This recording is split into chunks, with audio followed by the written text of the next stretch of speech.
काम क्या होता है? काम आशिकी होता है। काम वो चीज होता है जिसके लिए तुम कहो मैं पैसे देने को तैयार हूं। मैं पैसे देने को तैयार हूं। ये तो छोड़ दो कि मैं सैलरी मांग रहा हूं, कुछ मिल गया ऊपर से तो बोनस है भाई। बहुत कुछ मिल गया ऊपर से तो ग्रेस है भाई, अनुकंपा है, अनुग्रह है, ग्रेस है। कुछ और मिलता गया तो कोई दिक्कत नहीं, आ रहा है वो। पर जो मिल रहा है उसके लिए काम नहीं कर रहे, काम के लिए काम कर रहे। काम इतना प्यारा है कि घंटे गिने कौन? हमें कैसे पता चले हमारा कितना आवर का वर्क वीक है? हमने कभी घंटे गिने ही नहीं। और गिनेंगे तो एक ही आंकड़ा आएगा, 24, क्योंकि दिन में 24 घंटे होते हैं। और 24 घंटे हम आशिकी के अलावा कुछ करते नहीं। वही आशिकी, हमारा प्यार, हमारा काम बनकर सामने आ जाती है।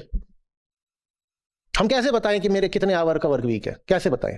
और एक बात और बताऊं, ये मत सोचना कि ये सीईओ लोग जो कह रहे हैं कि और काम करो और काम करो, इन्हें अपने काम से बहुत प्यार है इसलिए कह रहे हैं और काम करो। ना ना ना ना ना। अभी तो जो एम्प्लॉय की तरफ से तो हमने बोला कि वो तो बेचारा बस आता है पैसे के लिए करने, तो वो यही कहेगा कि घंटे कम करो मेरे। पर जो सीईओ और जो ओनर्स होते हैं जो बोलते हैं कि घंटे बढ़ाओ, वो भी घंटे इसलिए बढ़ाने को नहीं बोल रहे कि वो उन्हें बहुत प्यार है काम से। वो घंटे बढ़ाने को इसलिए बोल रहे हैं क्योंकि आम एम्प्लॉय की तुलना में वो 300 400 800 गुना सैलरी उठाते हैं। जब इतनी सैलरी लोगे तो बिकना भी तो और पूरा ही पड़ेगा ना। जो तुमको इतना दे रहा है वो इसलिए थोड़ी दे रहा है कि फ्री में तुम ऐश करो। जो तुम्हें इतने पैसे देगा, जो एवरेज सीईओ कॉम्पेंसेशन है वो 300:1 है भारत में। और कुछ कुछ कंपनियों में 1000:1 से भी वो आगे का है। माने जो एवरेज एम्प्लॉय सैलरी है और जो सीईओ सैलरी है उसमें 1000:1 का रेशियो है, समटाइम्स एक्सीडिंग दैट। तो जो इतने पैसे लेगा वो तो करेगा ही काम। तो वो क्या बता रहा है कि मैं बहुत काम करता हूं? तू इतने काम नहीं करेगा तो तुझे बोर्ड लात मार के निकाल देगा। तो तू क्या बोल रहा है कि मैं रोल मॉडल हूं, मैं इतना काम करता हूं, चलो तुम सब भी करो। जितने पैसे तुम्हें मिलते हैं उतने तुम उनको भी दे दो तो वो भी करेंगे। उनको क्या बता रहे हो कि तुम्हें 90 घंटे काम करना चाहिए, 190 घंटे काम करना चाहिए? जितना तुम खाते हो उनको भी खिला दो तो वो भी करेंगे, खुशी खुशी करेंगे। ये सब तो रूखी जिंदगी के अफसाने हैं। ये सब वही है कि काम इसलिए होता है कि पैसा आए, पैसा इसलिए होता है कि कंजम्पशन करेंगे। इसलिए गीता चाहिए होती है। वो बताती है कि क्या मौज है निष्कामता में, कि जब कर्म इसलिए नहीं होता कि कर्म फल मिलेगा। कर्म इसलिए होता है कि कर्म अपने आप ही ऊंची से ऊंची चीज है। क्यों ऊंची है? क्योंकि वो हमारे बोध से निकल रही है।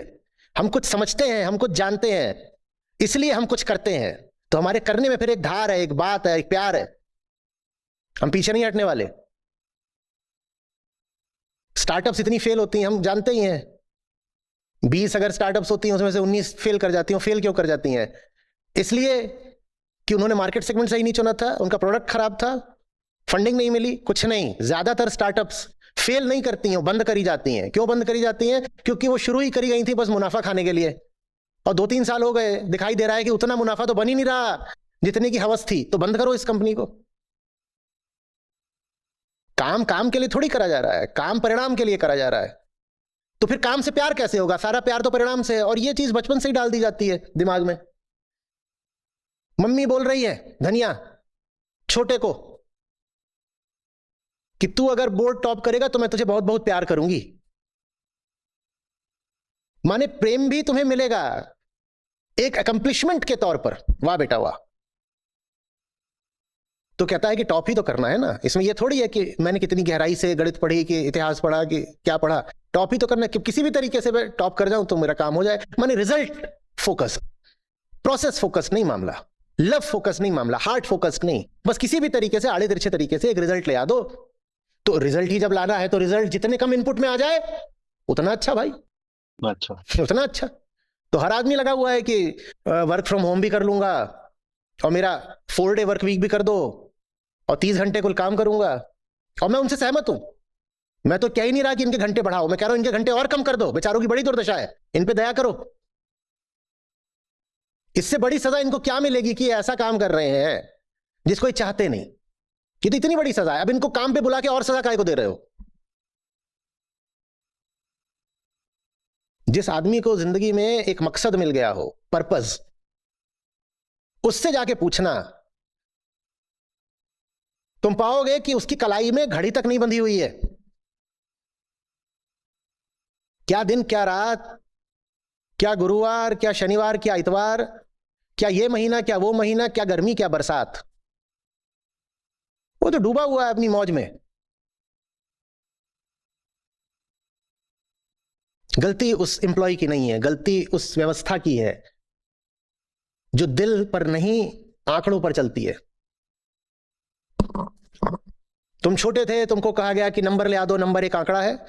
फिर तुमसे कहा गया कि बोर्ड में नंबर ले आ दो, वो भी एक आंकड़ा है। फिर तुमसे कहा गया एंट्रेंस एग्जाम में एक रैंक ले आ दो, वो रैंक भी एक आंकड़ा है। फिर तुमसे कहा गया कॉलेज में एक सीजीपीए ले आ दो, सीजीपीए भी एक आंकड़ा है। फिर तुमसे कहा गया प्लेसमेंट में एक सीटीसी ले आ दो, सीटीसी भी एक आंकड़ा है। उसके बाद कुछ लोग एंटरप्रेन्योर बन जाते हैं, तो उनसे कहा जाता है तुम आईपीओ ले आ दो, और वो आईपीओ भी एक आंकड़ा है। दिल तो कहीं है ही नहीं, आंकड़े हैं, आंकड़ों के पीछे आंकड़े खेल रहे हो, आंकड़ों का खेल। तो फिर जो वर्क आवर्स है वो भी एक आंकड़ा ही है। तो बस ये आंकड़ों के पीछे लड़े रहो, इसमें जिंदगी कहीं नहीं है, इसमें प्यार कहीं नहीं है।